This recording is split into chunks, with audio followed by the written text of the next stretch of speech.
मां चवां थो दहशत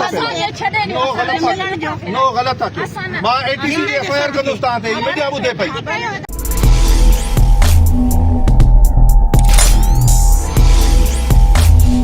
वक्त की बात,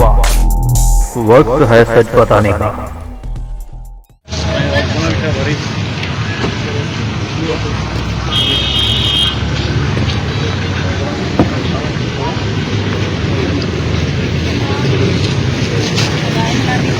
दहशत नो ग़लति आहे मां ATC जी FIR कंदुसि तव्हां ते मीडिया ॿुधे पई मीडिया ॿुधे पई ATC जी FIR कंदी तव्हां वेठा रहो तव्हां त मां कयो न रोड ते ॻाल्हायां छा तव्हांखे मां चवां थो रोड ख़ाली करियो रोड खाली करियो हेॾा बीहो वरी रिक्वेस्ट थो कयां तव्हांखे दहशत न फैलायो रोड ते न वियो न मां चवां थो वरी तव्हांखे तव्हां जेका शइ ॾींदव मां अॻिते लिखी मोकिलींदुसि कहिड़ो मुतालबो तव्हां रोड खाली करे हिन पासे अची मूंसां ॻाल्हायो तव्हां दहशत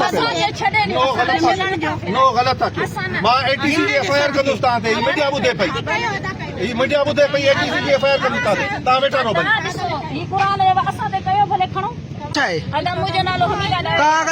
कापी घुरंदो आहे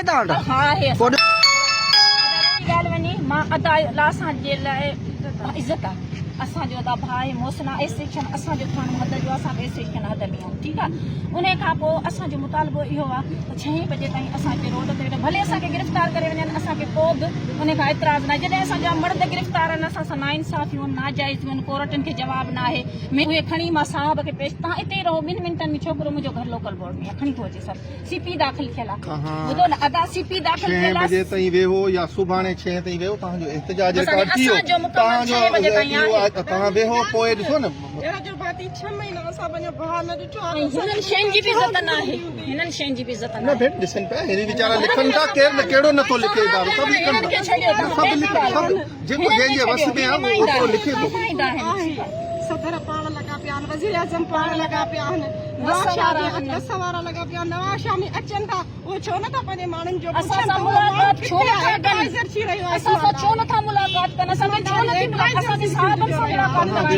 मुंहिंजी तव्हांखे गुज़ारिश ई आहे वरी ॾिसो तव्हांखे चवां पियो रेस्पेक्टली तव्हांखे चवां पियो त तव्हां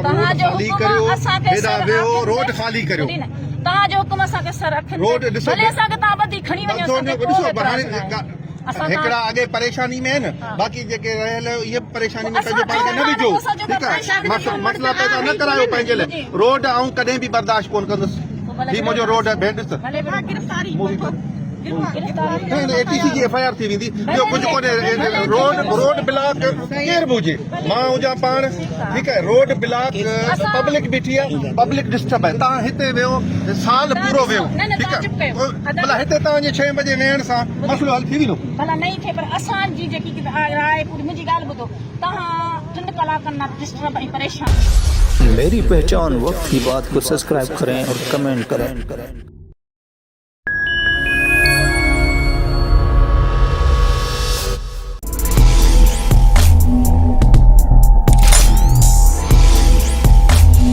वक्त की बात, वक्त है सच बताने का।